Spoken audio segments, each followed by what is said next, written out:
కుళుత్తుపులై బాలగనే శరణమయ్యప్ప. మీరిప్పుడు కుళుత్తుపుళాలో ఉన్నారు. పుళ్ళ అంటే బాలుడు, కుళుత్తుపుళ అంటే అందమైన బాలుడు. పందలరాజు పిల్లలు లేకపోతే అయ్యప్ప స్వామిని పెంచుకుంటే ఆయనకి ఒక కొడుకు పుట్టాడు. రాజ్యాధికారం ఎవరికి ఇవ్వాలి అనేది ఒక ఇష్యూ. అప్పుడు రాణి ఏం చేసిందంటే ఈ కుళుత్తు పొలాలో మంత్రిని పిలిచి ఒక దండోరా వేయించింది. ఎవరైతే పులిపాలు తీసుకొస్తారో ఆ పులిపాలు తెచ్చిన వాళ్ళకి సింహాసనం ఇస్తాము, పట్టాభిషేకం చేస్తాం. అయ్యప్ప స్వామి పందలరాజు కొడుకు ఇద్దరు అడవిలోకి వెళ్ళారు.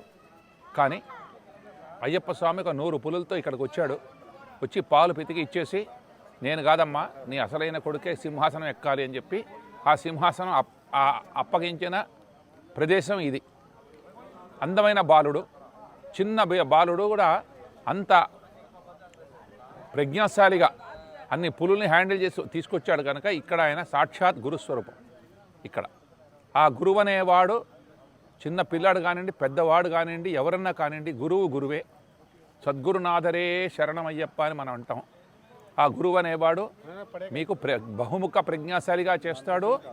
తర్వాత మీకు మంచి అదృష్టం, సుకృతం కలగజేస్తాడు. ఈ ఏరియాకి వస్తే ఆ లక్ ఫ్యాక్టర్ మనకి పెరుగుతుంది. God bless you all. Thank you.